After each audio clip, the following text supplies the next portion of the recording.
आप देख रहे हैं डार्क फाइल्स। तो चलिए बढ़ते हैं आज की इस कहानी की ओर। काफी दिन इधर उधर बैठकर गुजारने के बाद मेरी नौकरी लगी, जिससे मैं और मेरे परिवार के सभी लोग काफी खुश थे। मगर दिक्कत की बात तो ये थी कि मेरी नौकरी हमारे शहर से काफी दूर एक छोटे से गांव में टीचर की लगी थी। तो मुझे अपने गांव से दूर उस गांव में जाना था। इस बात को लेकर मेरे घर वाले काफ़ी उदास थे, मगर किया भी क्या जा सकता है, मुझे ये काम करना ही पड़ेगा। काफ़ी देर घर वालों को समझाने के बाद अगले दिन सुबह मैं ट्रेन पकड़कर छायापुर गांव के लिए निकल पड़ा। मैंने सुबह 9 बजे वाली ट्रेन पकड़ी थी और मैं शाम के 7 बजे छायापुर गांव पहुंच जाऊंगा, जिस कारण माँ ने मेरे लिए टिफ़िन दिया था। काफ़ी घंटे ट्रेन में गुजारने के बाद ठीक शाम के 7 बजे मैं छायापुर गांव पर उतरा तो अंधेरे ने उस गांव को पूरी तरह से घेर रखा था। वो स्टेशन काफ़ी छोटा और सन्नाटे में डूबा हुआ था। उसमें मुझसे थोड़ी ही दूरी पर बस मुझे एक आदमी ही दिख रहा था, जो एक टॉर्च लाइट लेकर खड़ा था। उस आदमी को देखकर मुझे लगा कि वो स्कूल के हेड मास्टर हैं, उस स्कूल के जिसमें मेरी नौकरी लगी थी। क्योंकि यहाँ आने से पहले मेरी उनसे फ़ोन पर बात हुई थी, तो उन्होंने कहा था कि मैं तुम्हें लेने स्टेशन आ जाऊँगा और तुम्हारे रहने का इंतज़ाम भी कर दूँगा। तो मैं चलकर स्टेशन पर खड़े उस आदमी के पास गया तो उस आदमी ने मुझसे कहा, भाई साहब आप ही हैं कुंदन? उस आदमी की यह बात बोलते ही मैं समझ गया कि यही हेडमास्टर अशोक हैं। इस पर मैंने बोला, हाँ हाँ मैं ही हूँ कुंदन, हेडमास्टर साहब। जिसके बाद हम चलकर स्टेशन से बाहर निकले तो बाहर भी काफ़ी ज़्यादा सुनसान और सन्नाटा था। इस पर मैंने हेडमास्टर साहब से कहा, क्या बात है, इस गांव में इतना सन्नाटा क्यों है? गांव का कोई आदमी भी नहीं दिख रहा। जिस पर हेडमास्टर साहब ने कहा, यह गांव रात के वक्त कुछ ठीक नहीं है। लोगों का मानना है कि अंधेरा होते ही इस गांव में आत्माएं अपना डेरा जमा लेती हैं और लोगों को अकेला पाकर उनको मार डालती हैं।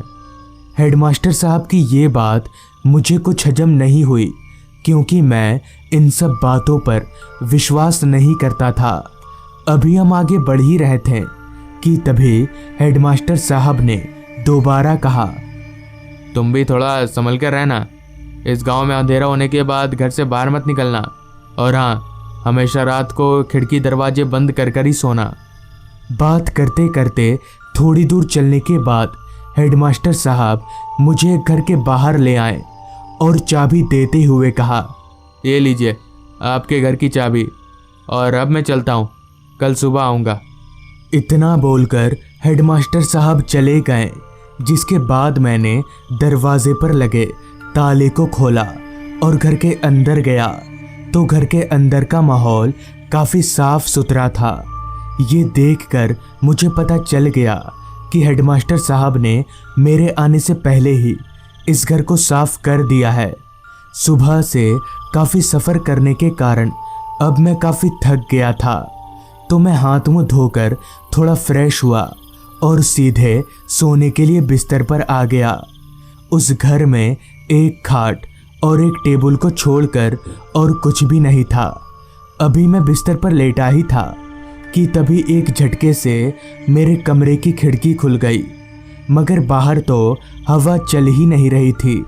तो फिर अचानक खिड़की खुली तो खुली कैसे, ये सोचकर मैं बिस्तर पर से उठा और खिड़की के पास गया तो सच में बाहर थोड़ी सी भी हवा नहीं चल रही थी। तो मैं खिड़की से झांककर आसपास देखा, मगर कहीं भी कोई नहीं था। जिसके बाद मैंने वापस से खिड़की लॉक किया और सोने के लिए बिस्तर पर आ गया। जिसके थोड़ी देर बाद ही नींद ने मुझे अपने आगोश में ले लिया।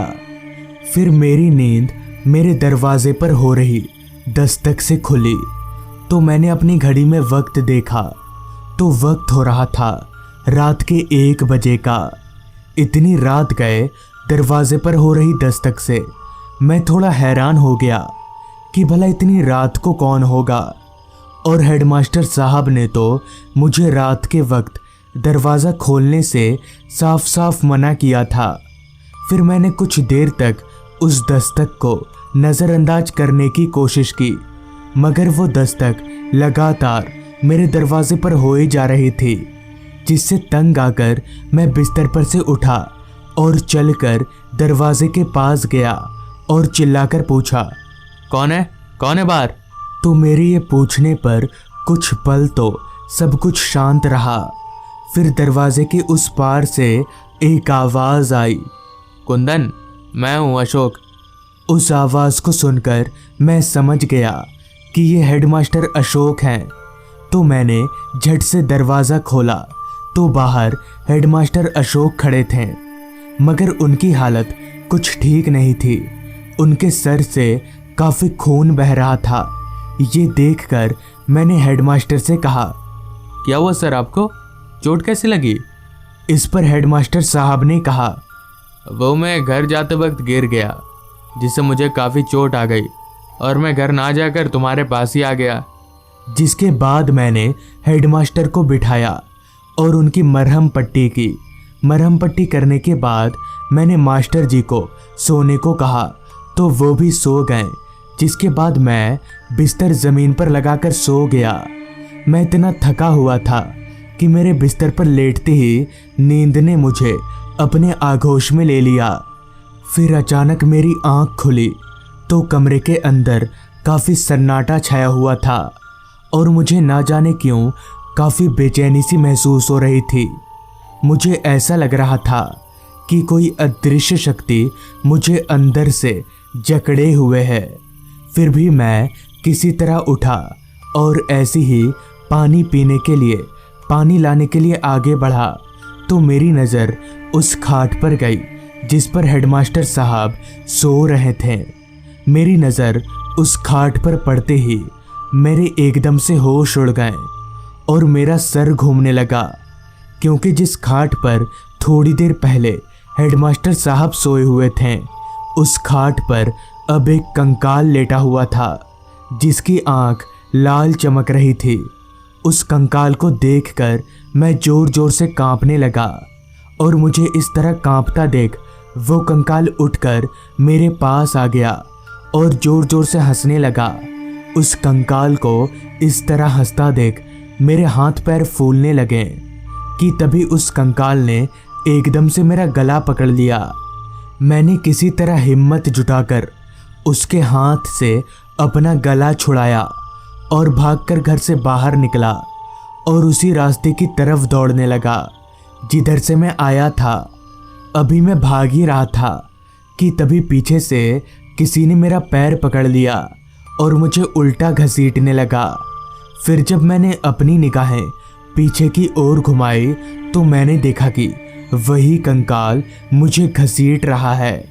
अब मैं अपने बचने की उम्मीद खो चुका था और मैं अपने आप को मरा हुआ मान चुका था कि तभी मैंने जोर जोर से चिल्लाना शुरू कर दिया कि तभी मेरे चिल्लाने की आवाज़ सुनकर वहाँ 2-4 लोग मसाल लेकर आ गए, जिनके आते ही वो भूत हवा में धुआं हो गया। फिर मुझे पता चला कि ये रात को गांव की पहरेदारी करते हैं, क्योंकि हर रोज़ इस गांव से एक आदमी गायब हो जा रहा है। ये सुनकर मुझे पता चल गया कि ये काम उस भूत का है।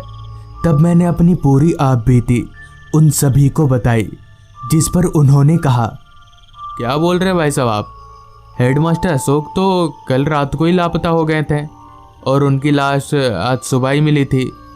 ये सुनकर मैं दंग रह गया कि हेडमास्टर अशोक भी भूत थे। तो दोस्तों, ये थी आज की कहानी। अगर आपको ये कहानी अच्छी लगी हो तो चैनल को ज़रूर सब्सक्राइब कर लें। तो मैं आपका दोस्त आर्यन जल्द ही मिलूँगा आपसे ऐसी ही एक कहानी के साथ।